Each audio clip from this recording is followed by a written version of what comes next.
Hello everyone, it's Master Ben here. Today I'm going to show you how to escape Klescher in about 7 minutes. This is something I hadn't attempted in Star Citizen for many years, till a recent Twitch stream where it was our goal to break out and clear our crime stats. I had never watched an escape video beforehand, and let me just say this was a terrible mistake. We spent hours going one way only to find out it was wrong from the start. So today I give you the no BS Klescher prison guide. Just to note beforehand, this was recorded in 3.21.1 and there has been a few changes to the escape route, but it will absolutely work for future patches. If this guide ever does become updated, I will make it clear in a pinned comment down below. And of course, if you enjoyed the video, please consider subscribing and heading over to my Twitch channel for more content. I have many more videos in the pipeline currently, so please let me know what you think about this guide so I can improve for future ones. Before we begin, it's important to understand what missions are on offer. If you head into the mines and make your way down to level 7 in Zone 1 or level 8 in Zone 2 and 3, you should receive a mission called In and Out. At the end of this mission, you will automatically lose your crime stat and be given a ship to get off the planet. But just to note, if you die, the mission will fail, and from some testing it appears you need to server hop before you get offered it again. Another important thing to keep in mind is that this will only work for one person, and you cannot share the mission. If you're in a larger group looking to have some fun, I would say skip this mission and go to Security Post Korea. This is more time consuming but really good fun, and you should definitely try it once. So in this video I will show you how to escape with and without the mission. The route is very similar and I will make it incredibly obvious what the mission changes. Right, with all that out of the way, it's time to get out of this hellhole. Our first thing to do is head into the mining area and look at the monitor on the back screen. Here you will see a code. Make sure to note this down, and now let's head to our escape. If you head around to the right hand side of the prison when you're in the central core, you'll see a fan on the wall. If you've taken the mission, you'll also get highlighted, so it's very hard to miss.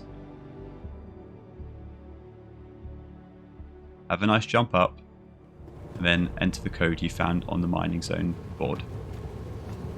While you wait for the code to work, have a look around and say goodbye to the guard who is clearly checked out of his job today. And we are through. From here, if you die, you will lose the mission, so make sure that doesn't happen. Our first goal is to get into the vent on the left hand side. You can either jump on the left or slowly walk around the right hand side. I've had a few issues with the left hand side jump, so walking's a lot safer. From here, we simply need to follow the cave in. You'll find a few little jumps, and then at the end of this corridor, you'll find a hole. You will need to fall into this hole. Be careful you don't lose too much health, you should probably only lose 2 or 3%. Well folks, we can't leave, so now we might as well escape. Following the blue flowers, we will then head round to the right hand side and follow this cave. You should see a first jump, which will work its way around to the left. And from here, we're going to head through the left hand side cave. Once you're in this left hand side cave, follow it round to the right. And then to the right. Climb up the rock and work your way through.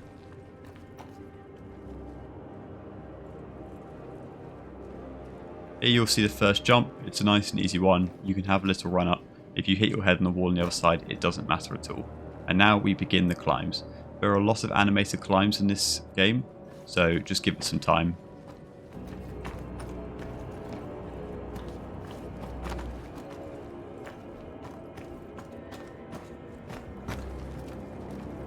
Once you've reached this climb, you'll need to turn around and jump over to the other side. You effectively zigzag back and forth, and then climb up again, and you are through.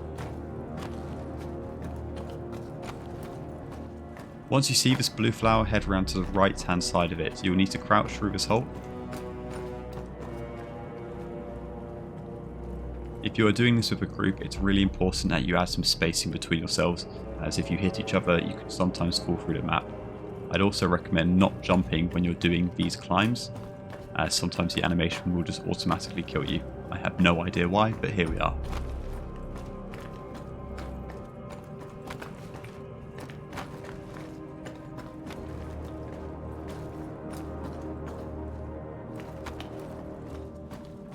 Continue to follow these climbs all the way to the top. As I said, sometimes the animation can be a bit tricky. If you center yourself for most of them, it will be the most efficient. Once you see this large empty void, head round to the right hand side so you can get a better run up. There is a dead body on the other side which you can lose. When jumping over, make sure to get a good sprint. Then turn all the way around and you'll see two platforms, one on the left and one on the right. You are aiming for the one on the left, the one without a blue flower. Then follow it around to the right hand side and fall down this small drop. Your next jump, you will not need to sprint, a normal walk and jump will be absolutely fine. And then look 90 degrees to your left. For this you will need a sprint jump. Once here, follow it to the metal grid panel, look to your right hand side and jump up onto here. Make sure you didn't bug into the rocks, take a small step forward and jump onto the other side. And from here, once again, if you look to your right, you'll find more climbing rocks. Once you're at the blue light, turn right and follow this corridor all the way down.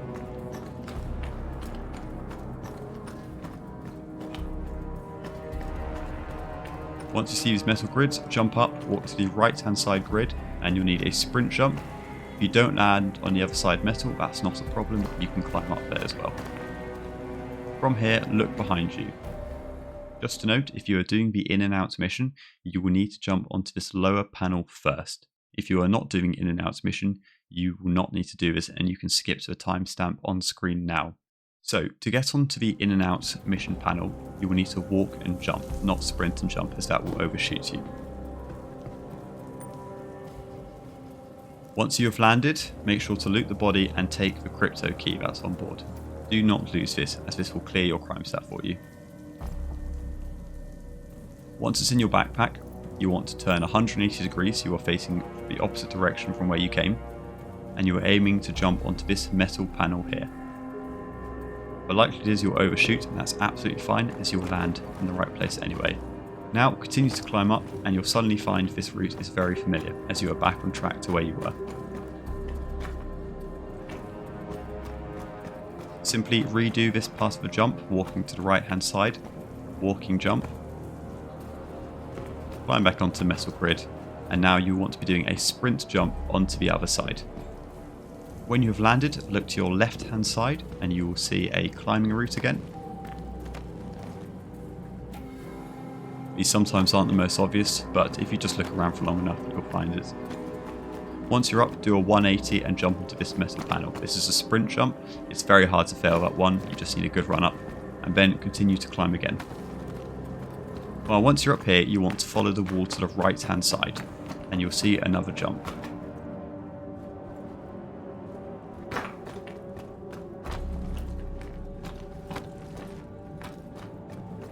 After jumping to the other side of the dead body, you will need to continue to vault jump all the way up. We follow this metalwork around to the right hand side. You will see a slightly tricky area. There should be an animation here which will let you climb. You just need to walk very close for it actually to activate.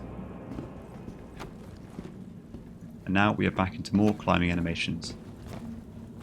So from here, once you've left that metal grid, you want to walk to the left hand side and you'll see an opening in the rocks. If we follow this all the way through, you'll need a nice sprint jump to get over, and then we can continue to climb our way out. The tricky stuff is definitely behind us, but there's still a few things to do.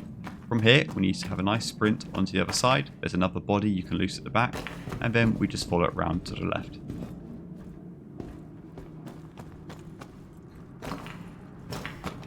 From here, we are aiming for the right hand side of the metal grid to land on, and now we're aiming for the left hand side of the next metal grid.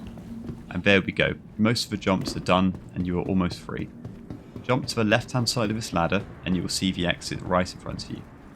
So from here we need to be careful as there are mines in this room. The way to avoid them is jump onto the box, look to your left and sprint jump over. You will collide with the roof, but that's absolutely fine.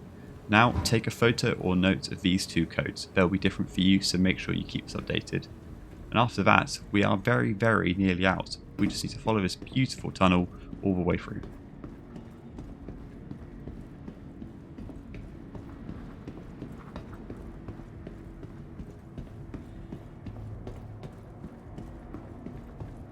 So if you are doing this in a group, it's important you have your evac en route from now.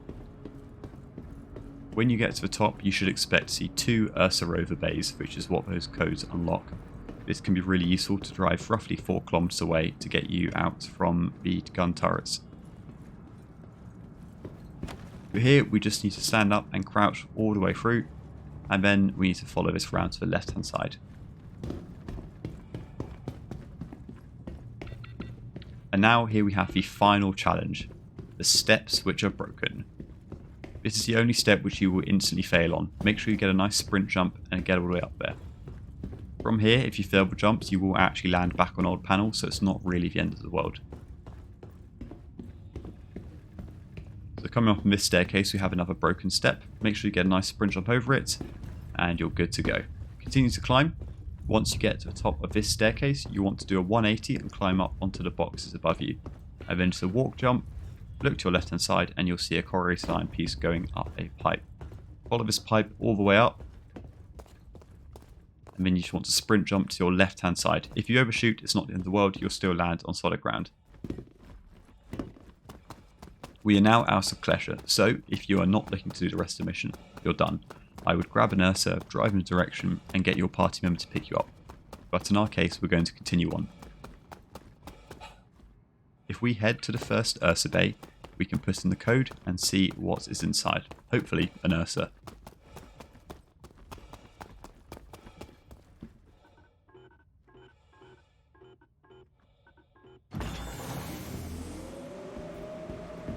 Once the bay is open, make sure you get into the Ursa and equip all the gear that's been left inside. You will need these guns as the mission does spawn some NPCs.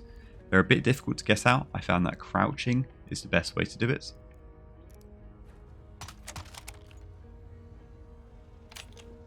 And just to note, there are no spare magazines, so you really need to make sure your shots count. Store these both on your back, head into the driver's seat, and it's time to get driving. It's a roughly 4 kilometer route, so probably around 5 minutes.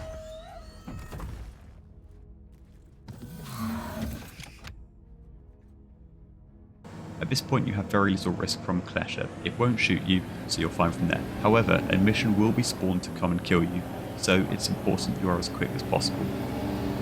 Once we get within roughly 600 meters of the objective, we will see the wreck in sight. Now, you won't see the NPCs as they're all hidden inside, but that's absolutely fine. So we'll drive to a position where we can kill them. As we continue to get closer, you'll also notice a Cutlass Black will spawn in. This will be our escape vehicle.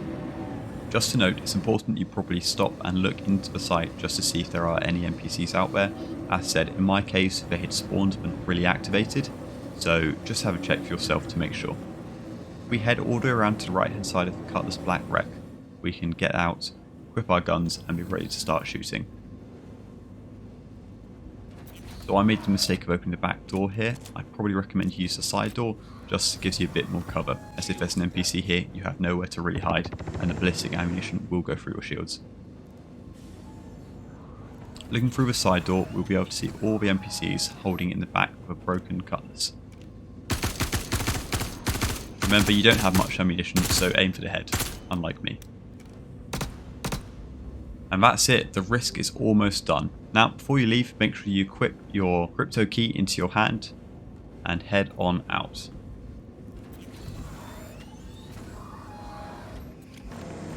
The door you're looking for is on the rear left-hand side of the Cutlass. It's an identical layout to a normal Cutlass Black. I just chose to take the much longer route to get the exact same objective. Once you're in, look on the bunk beds and you'll see this box. If you press insert on the crypto key, you'll see your crime stat instantly disappears and you are no longer a wanted criminal. Congratulations. Now head to the back of this Cutlass Black, get in and fly away. You will be given 15 minutes to leave before Klescher starts to attack you, so you have more than enough time to get off planet. There we have it, folks. You no longer have a crime stat, you have escaped Klescher. I really hope you enjoyed this video. If you did, a like, comment and subscribe would be genuinely greatly appreciated. Or if you're looking for even more content, I do stream fairly often these days, so please feel free to head over to there. And with that all being said, thank you so much for watching, and I'm sure I'll see you in the next one.